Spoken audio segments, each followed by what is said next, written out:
Welcome to Duo Reads, where we decode deep ideas and break down big books one page at a time. Today, we're zeroing in on some really powerful concepts from a book that's, well, truly foundational. Stephen R. Covey's The 7 Habits of Highly Effective People. And this isn't just, a book. It's become this phenomenon that's really shaped how millions think about growth, both personal and professional. Absolutely. Our aim today really is to distill some of the core wisdom from this work. It's so influential. We want to pull out those foundational principles that can genuinely shift how you approach your life, your work, finding those key insights that give you a fresh perspective on effectiveness. Yeah, and it's amazing how much it resonated, isn't it? I was looking back at some initial reactions. Warren Bennis, the leadership guru, he called it a remarkable book about the human condition. That's high praise. It is. And Tom Peters from In Search of Excellence, he put it really well. He said, Covey offers us an opportunity, not a how-to guide. That really stuck with me. It's less about just checking boxes, more about a fundamental shift inside. Exactly. It's not a quick fix manual. Right. So let's dive right into Covey's main observation then. This crucial difference between what he calls the personality ethic and the character ethic. The personality ethic, as he described it, is all about the surface stuff. Techniques, quick fixes, how you look, even manipulating things to get, like social mileage. Yeah, like pretending to like your boss's terrible hobby just to get ahead, maybe. Exactly, that kind of thing. Or trying to project some kind of power look. But Covey's point was, even if that works short-term, outwardly, it often leaves people feeling, well, empty. There's this inner hunger, he called it, for something real. And what's often missed is just how fast that superficial stuff crumbles. It doesn't last. If you think about it, relying just on that secondary greatness, the image, the recognition, without the primary greatness, which is your actual character, it just undermines real relationships eventually. It has to, Yeah. right? Yeah. It reminds me of that Emerson quote, "What you are shouts so loudly in my ears that I cannot hear what you say." Your real character just comes through louder than anything you try to project. That really cuts deep, that distinction. And Covey hits this hard. There are absolutely no shortcuts. He uses the analogy of farming versus cramming for a test. You can maybe cram for a test, but you can't cram on a farm. No, you really can't. Nature doesn't work that way. Right. You have to plant, you have to water, you have to cultivate. Yeah. You always reap what you sow. And he says it's not just farming, it's a natural law for us too, for human behavior, for relationships. Trying to skip the work of building character, it just leads to, well, frustration. Which brings us neatly to another huge concept from Covey, paradigms. And the whole idea of a paradigm shift. The paradigm is basically your mental map, your frame of reference, how you see the world, how you interpret everything. It's not just visual sight, it's your understanding. The best way I grasped it was his map is not the territory analogy. It's so clear. Imagine you've got this perfect map of Detroit, beautifully detailed. Yeah. But you think it's a map of Chicago. Okay. You can drive super carefully, have the best attitude, be really efficient, but you're never going to find Grant Park, right? The problem isn't your effort or your attitude. The problem is fundamental. You've got the wrong map. Your paradigm has to be accurate to be effective. That's such a powerful illustration, and you see it play out in things like that classic perception, test the picture that looks like a young woman to some and an old woman to others. Oh, yeah, I know that one. Right. Two people look at the exact same lines on paper. They see totally different things. They disagree. Yeah. And they're both technically right based on what they perceive. It shows how deeply our conditioning, our existing paradigms affect how we see things. We often think we're being objective, seeing things as they are. But we're not really. We're usually seeing the world as we are through our own filters. So becoming aware of our own maps, our own paradigms, and being genuinely open to how others see things, that's crucial for getting a bigger, more objective picture. And when you have that realization, that sudden shift in seeing things differently, Covey calls that a quantum change. It's that aha moment. Like a light bulb going on. Exactly. Reminds me of Thoreau, for every 1,000 hacking at the leaves of evil, there was one striking at the root. Real lasting change doesn't come from just tweaking behaviors or attitudes the leaves. It comes from changing our fundamental paradigms, striking at the root. So where do we even start with that kind of deep change? Well, Covey argues it starts inside with what he terms private victories, mastering your own inner world first. Yeah. He actually came to this whole inside-out idea through a really tough personal experience with his son. His son was struggling, and Covey realized that all his attempts to help weren't working. Because deep down, his perception of his son was flawed. He and his wife, without even realizing it sometimes, saw their son as kind of inadequate. So no matter the positive techniques or words they tried, the message they were really sending was, "You're not capable." It was a painful lesson for him, highlighting that huge gap between a surface personality ethic and a deep character ethic. Wow, that's heavy, but it makes sense. The core insight then is that real happiness, real success, it has to start from within. This inside-out approach means self-mastery. The private victories, they have to come before the public victories, before success with others. It's kind of pointless trying to fix relationships before you've worked on yourself. Absolutely, and that understanding leads right into habit 1. Be proactive. This is all about personal vision. The core idea is simple but profound. Between stimulus and response, we have the freedom to choose. That freedom to choose. It's everything. Think about Viktor Frankl.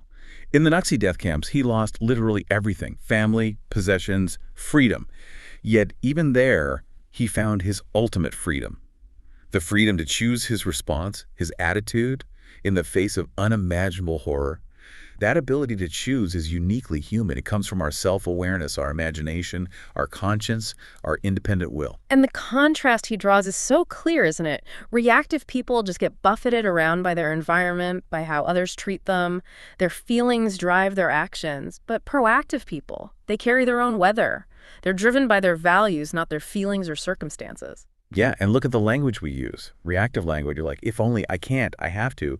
It traps you. It becomes a self-fulfilling prophecy almost, creates a victim mindset. Totally. Covey actually suggests a 30-day proactivity challenge. For 30 days, focus only on your circle of influence, the things you actually can control or influence. Make small commitments to yourself and keep them. Be a light, not a critic. It's about working on you. That's a practical step, a real challenge. It is, and it flows naturally into habit too. Begin with the end in mind. This is about personal leadership. Covey uses this really striking exercise, the funeral visualization. He asks you to imagine your own funeral, maybe 3 years from now. Okay. Bit morbid, but go on. Oof. The point is to think deeply. What would you want people to say about you? Your family, friends, colleagues, people from your community. What character traits, contributions, achievements would you hope they remember? It forces you to define what truly matters. Because the big danger is getting stuck in the activity trap. The activity trap. Yeah, climbing the ladder like crazy, working harder and harder, only to reach the top and realize the ladder was leaning against the wrong wall the whole time. Ouch. Been there, maybe? It highlights the difference between efficiency and effectiveness. Exactly. And this ties into another principle. All things are created twice. First, there's a mental creation that's leadership, defining the right things, the destination. Then comes the physical creation that's management. Doing things right, the efficient journey. But leadership has to come first. Right. Like Drucker and Bennett said, management is doing things right. Leadership is doing the right things. You need to know what wall to put the ladder against before you start climbing efficiently. And this also links to what Covey calls rescripting. Using our human gifts, self-awareness, imagination, conscience, to rewrite the unhelpful scripts or paradigms we've picked up. He uses Anwar Sadat as an example. Sadat had deep-seated conditioning, hatred towards Israel, but through his experiences, particularly in prison, he chose to re-script his own narrative, which eventually led him to pursue peace and the Camp David Accords. It shows profound personal change is possible. So if we're rewriting our scripts, what should be guiding us? What's our anchor? Covey talks about our centers, what we base our security, guidance, wisdom, and power on. He lists a bunch of common ones. Maybe you're spouse-centered or family-centered, money-centered, work-centered. Things people often build their lives around. Exactly. But he argues each of these has big flaws, makes you vulnerable. If you're spouse-centered, your whole sense of security can swing wildly based on their mood or approval. Think about it. Your boss calls needing urgent help right before a concert you have tickets for. If you're spouse-centered, maybe you hesitate because of disappointing your partner. If you're money-centered, maybe you jump at the overtime.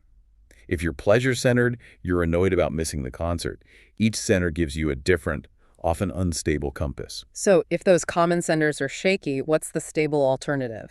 Covey proposes a principle-centered life, making timeless, unchanging principles like integrity, fairness, human dignity, service your core. Principles don't change with the weather or someone else's mood. Precisely. They provide a solid foundation for security, guidance, wisdom, and power that isn't dependent on external factors. And this idea feeds directly into writing a personal mission statement. It's not just a fluffy document. It's a constitution for your life, defining your roles, values, goals. And it works for organizations too, right? Like that hotel example where uncompromising personalized service became their driving principle because everyone from housekeeping to management helped create it and bought into it. It became their shared center. Yeah, that's a great example. Which brings us logically to habit 3, put first things first. This is where the rubber meets the road. It's the physical creation, the day-to-day doing based on habits 1 and 2. Personal management. And the key tool here is Covey's time management matrix. You've probably seen it. It divides tasks into 4 quadrants based on urgency and importance. Right. Quadrant 4 is urgent and important crises, deadlines. Quadrant 3 is urgent but not important interruptions, some meetings. Quadrant 4 is neither busy work, time wasters. Exactly. But the heart of effective personal management, Covey says, is quadrant 2, not urgent, but important. Ah, the proactive stuff. Yes. Things like prevention, planning, building relationships, learning, exercise, recognizing new opportunities. These things are crucial for long-term success and well-being. But because they aren't urgent, they require activity. You have to choose to do them. No one is forcing you. It often means learning to say no to quadrant 3 and 4 activities. And a key quadrant 2 activity he emphasizes is delegation. But not just any delegation. He contrasts gopher delegation, just telling someone exactly what to do, step by step, go for this, go for that, with stewardship delegation. Stewardship delegation, what's the difference? It's huge. Stewardship delegation focuses on results, not methods. You empower the other person, trust in their capability. You agree up front on 5 things: the desired results, what success looks like, guidelines, the boundaries, resources, what they have to work with, accountability, how progress is measured, and consequences, what happens upon success or failure. Remember his story about delegating the yard work to his young son? Vaguely, yeah. It took time, right? A lot of time and patience initially, but instead of just telling the kid exactly how to mow, he used stewardship delegation. He explained the desired result, green and clean, set guidelines, provided resources. The boy took ownership, figured things out, and eventually the yard was greener and cleaner than ever, and the son learned responsibility and self-management. It built both production, the clean yard, and production capability, the son's skills. That's a fantastic illustration of building capability, not just getting a task done. Yeah. Okay, so we've covered the private victories. Let's shift gears now to public victories, building effective relationships. This is where we move from I can do it independence to we can do it interdependence. And Covey uses another brilliant metaphor here, the emotional bank account. Ah, yes, the EDA. It's such a useful concept. It really is. Think of trust as the currency in relationships. Every interaction is either a deposit or a withdrawal. Kindness, keeping promises, understanding, integrity, those are deposits. They build up a reserve of trust. But disrespect, breaking promises, being rude, ignoring someone, those are withdrawals, and they can empty the account very quickly. So true. And some withdrawals are bigger than others. Absolutely. Covey lists several key deposits. Probably the most important is understanding the individual. What builds trust for one person might actually be a withdrawal for someone else. You have to know what matters to them. Then there's attending to the little things. Small courtesies, remembering details. They often speak louder than grand gestures. He tells a sad little story about covering his sleeping son with a coat, but missing the cue that his other awake son needed connection right then. Oof.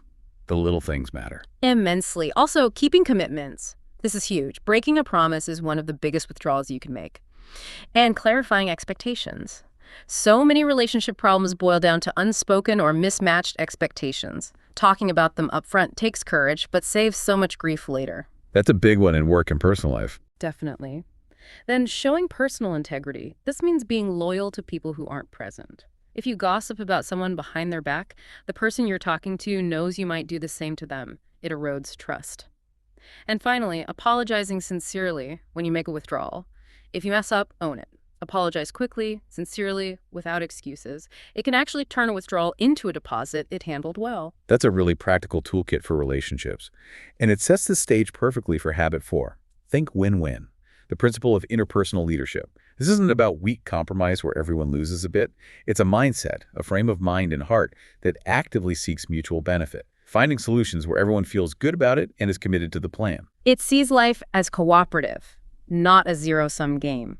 And it comes from what Covey calls an abundance mentality. Believing there's plenty out there for everybody, someone else's success doesn't take away from yours.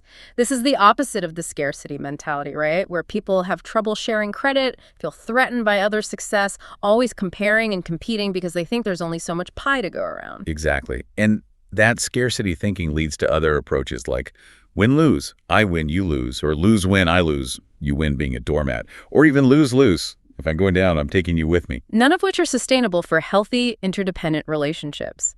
Covey also adds a really powerful fifth option, win-win or no deal. Yeah. Tell us about that one. It basically says, if we can't find a solution that works for both of us, where we both genuinely win, then let's just agreeably disagree and not make a deal right now. It takes the pressure off. You don't feel forced into a bad compromise. Think about planning a family vacation. If you can't find something truly win-win, maybe you agree to do separate things or postpone rather than have someone resentful. It gives you tremendous freedom. That is freeing. And that need for mutual understanding leads right into habit 5. Seek first to understand, then to be understood, the core of empathic communication. Covey uses the optometrist analogy again. You wouldn't trust an eye doctor who, without even examining your eyes, just gives you his own glasses and says, here, try these. They work for me. Of course not. You need a diagnosis before you get a prescription. Right. And it's the same in communication. You can't effectively influence or solve problems with someone if you don't deeply understand their perspective first. But most of us don't listen that way. We listen with the intent to reply, not to understand. We're already forming our response, judging, advising, probing from our own frame of reference. Covey calls these autobiographical responses. And they totally block real understanding. We filter everything through our own experience instead of trying to climb into the other person's shoes. He gives a painful example of a father trying to talk to his teenage son about school, just jumping in with advice and solutions without really hearing the son's frustration and feelings first. Yeah, that's a classic scenario. So the alternative is empathic listening. Listening with a genuine intent to understand the other person's reality, both intellectually and emotionally. It involves skills like reflecting feelings, rephrasing content, really trying to grasp their point of view.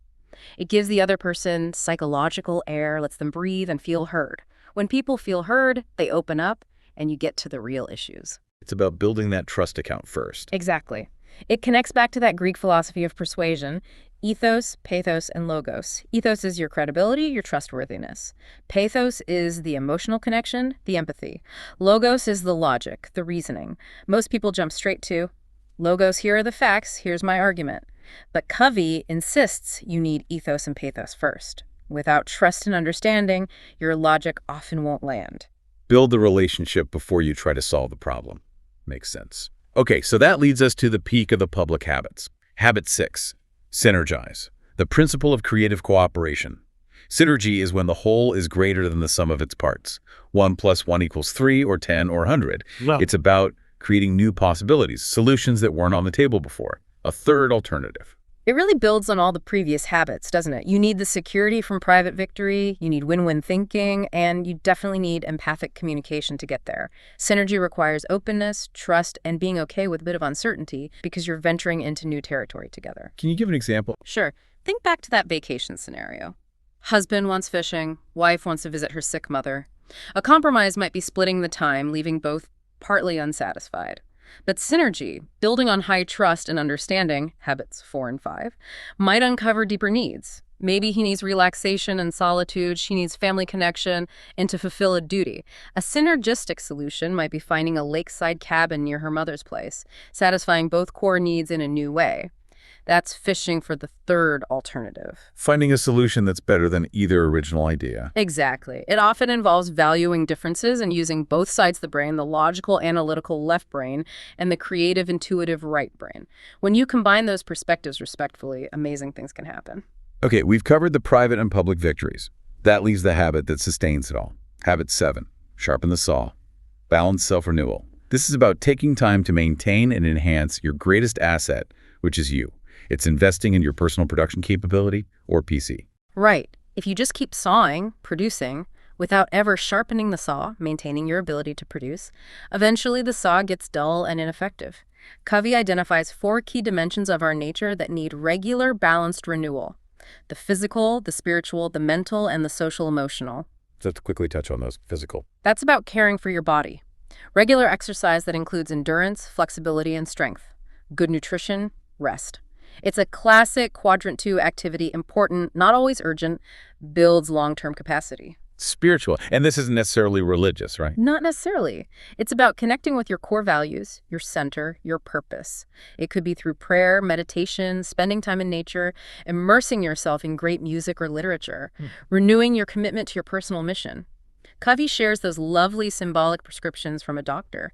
Be still, reach back, examine your motives, write your worries on the sand.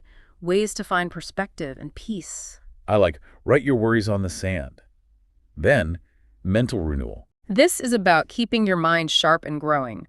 Continuous learning, reading widely and deeply, exploring new ideas, writing, planning, visualizing. He warns against letting your mind atrophy through too much passive consumption, like endless TV. Guilty as charged sometimes. And finally, social emotional. This dimension is interesting because it connects deeply with the public victory habits. It's about developing our relationships, our sense of connection, our intrinsic security through service and contribution, making deposits in others' emotional bank accounts, finding meaning in helping others.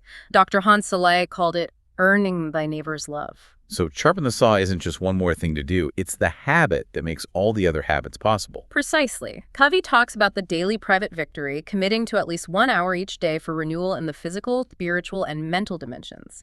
He argues this single hour is the most powerful investment you can make, influencing the quality of every other hour. It builds the personal strength and security needed to live the other habits effectively, especially under pressure. And there's one more related idea here about how we impact others.